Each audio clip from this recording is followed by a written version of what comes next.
Lucas Yao, who was playing Rug Delver, if I remember correctly. This is a couple of years ago, but I was we there. got vengeance for me. Lucas Yao beat me in the finals of PTQ. Ah, so that was for you. Thanks, Jacob. Jared Fellow got Jacob. 9th at Pro Tour Born of the Gods and also got 2nd at the GP that Owen won his first GP at, the Legacy one, and then Owen, of course, won the next GP too as well. Yeah. But that was Jared. All right, so looks like we're ready to begin play down there in the feature match area.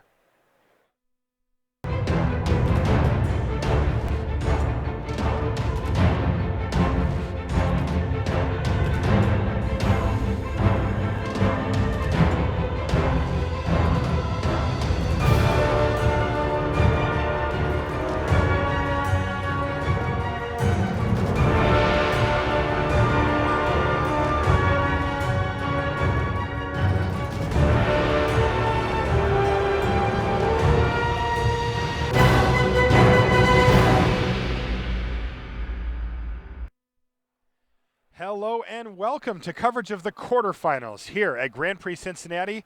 I'm Marshall Sutcliffe. I'm in the booth with Jacob Van Lunen, and we have the first-ranked player coming into the top 8. Jared Betcher is playing against Jacob Maynard. Both of these guys are experienced, high-level Magic players.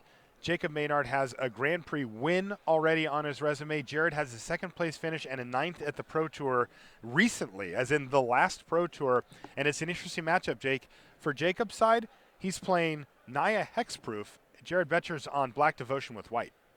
Yeah, we haven't seen Naya Hexproof at all this weekend. No, haven't. What can we expect from Jacob's side? All right, so his deck likely has here, I actually have the list right in front of me. All right, so Glade Cover Scouts, Witch Stalkers, Voice of Resurgence, Fiend Slayer Paladin. Those are the creatures, and then the spells are Ethereal Armor, Madcap Skills, Unflinching Courage, Chained to the Rocks, 2 copies of Ajani Color of the Pride, 2 copies of Celestia Charm, and 4 Burrows Charms. So this is the accepted list that's played on Magic Online right now, as far as the main deck goes, card for card. Let's take a look at what his hand looks like as he is getting Thoughtseize. It looks like Chain to the Rocks, Ethereal Armor, Ajani. There's a Celestia Charm, and that's a Witch Stalker there too, right? Yep. Couple of lands. Yeah, so that Witch Stalker, that's part of the combo, and now he needs to draw another hexproof creature if he's going to want to have a chance in this game. Yeah, I mean, that's one of the ways that Jared can attack this plan, right, is through hand disruption as opposed to, because his removal's not going to get the job done. Definitely not. Now, Jared does have a nice game plan for the later part of the game where he can make a Blood Baron and hopefully get back some of the life loss from early, but if Jacob can make a creature big enough, it might just not matter. I see a Pack Rat in Jared's hand here. Almost play that Godless Shrine, but it looks like he's reconsidering his options. No, he is going to go with it. Pack Rat, Godless Shrine tapped, your move. All right, and we see a token come down here for Jacob. So what is that? I mean, is he going to start building up on that token? No, I think he's just going to attack with it. Just get in for a couple?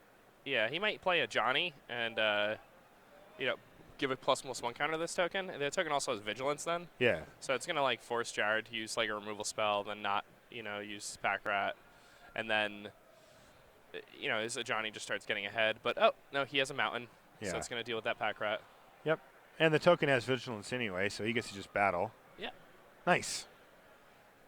All right, so advancing his board state, taking down the Pack Rat, leaving himself a couple of mana up and getting in for a couple of damage. Jared, what's your response, sir? Well, not a bad one at all. Yeah, another Desecration Charm, I imagine. And this one, though, isn't going to make a creature. This one's going to get rid of Desecration Demon once and for all. It's going to exile it.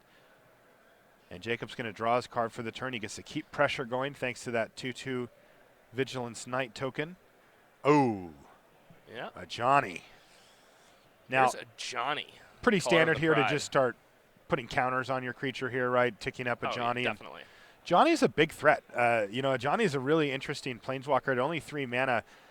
It can make your creatures better. It can deliver a lethal blow by giving your creature flying and double strike. And it also can just be very threatening by sitting there and ticking upwards, threatening to make, in this case, 16 2/2 cats. All right, so the rebuilding process for Jared continues. He's going to put a pack rat on the battlefield here and pass a turn back with enough mana to make a rat token.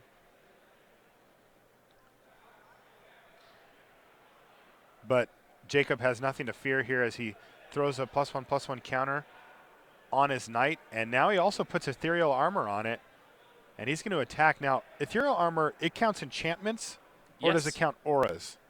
Enchantments in general. So Chain to the Rocks does benefit. Yeah, which is an aura anyway, but yeah. Yeah. So 2, 4, 6 damage then. And Looks like it. he's got lethal next turn with a Johnny if he wants to jump it into the air and get past all of those Mutavaults and Pack Rats that are floating around the ground. Now, if Jared can find a way, though, to take down that token, he'll be in pretty good shape with double Pack Rat on the battlefield here and a couple of Mutavaults. Yeah, he'll be in really good shape. The thing is that Jared really needs a pretty specific card if he's going to deal with that token. He needs Hero's Downfall. It's He the only doesn't card have he it. has that can deal with it. I don't think I think he has a Gray Merchant, and I don't think that's good enough here, right? I mean, he's going to gain 1, 2, 3, 4. Yeah, he'll gain Go up to 4. 11, but Jacob can be like, oh, you're tapped out, kill you. Yeah, I'll just give this double strike and you'll die. Right. So Jacob looks like he's in a really good position here to take this first game against Jared. Let's see if Jared can come up with something. Jacob's at 16 life, so he's got a lot of life to play with here as well.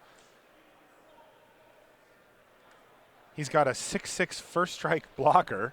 Yeah, that's Selesnya Charm token. That's 6/6 first strike Vigilance Selesnya Charm token. Doing serious work Against Jared's- the mono black deck. against Mono Black somehow. First Jared- creature that hit the table on his side. It was.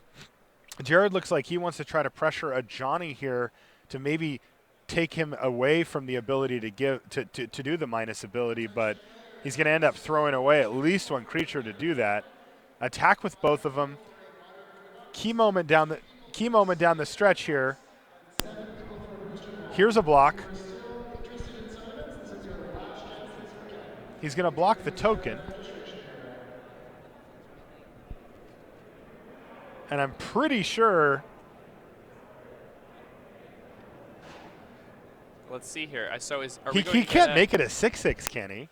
He can, in fact. He can. He needs to make it a discard a 7/7 card. though, right? No. He can't make it a 7/7, but he can make it a 6/6. So he can kill the Ajani, but then he's still going to. Oh no! But then it becomes 5/5 because the first strike kills the rat before it deals damage to the Ajani. Exactly. So it looks like Jared's just. He's trying to figure something out here, but it He's got might not work so out much for him. available to him, but none of it's good enough. Triple Mutavault, plus the ability to make.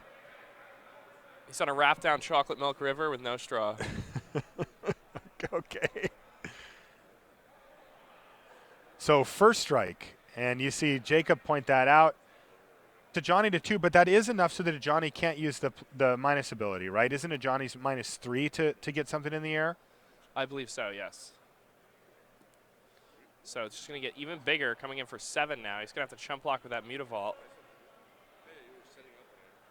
This is a lethal attack, but this does look like it's going to buy Jared one more turn here to try to rip a removal spell and get himself back into this game. Let's see if Jacob has anything else to add to the board. He doesn't, so let's see. Can Jared find Hero's Downfall right now? Well, he found a flyer. Is that a... It's a Night Veil I think it's a Night Veil Spectre. Yeah, but see, the thing is here, though, that Jacob just left a Burrow's Charm in the top of his library, and he already has one in his hand. So even if he does play the Night Veil Spectre, he's just going to get double charmed, and then he's dead. Okay, so that charm's putting him at 3, and then the top of his library is another Burrow's Charm. Right, he's going to reveal it, and that's going to do it. So Jacob Maynard takes the first game. Randy, some updates. Yeah, back table. Austin Tramper's deck delivered up 2 Blood Barons against the black aggro deck from Clyde Martin, but only 3 lands. Not a good combo. Blood Baron, 3 lands. Stranded in hand, huh? Yeah, pretty much. Clyde it was slow. He had enough removal spells to buy himself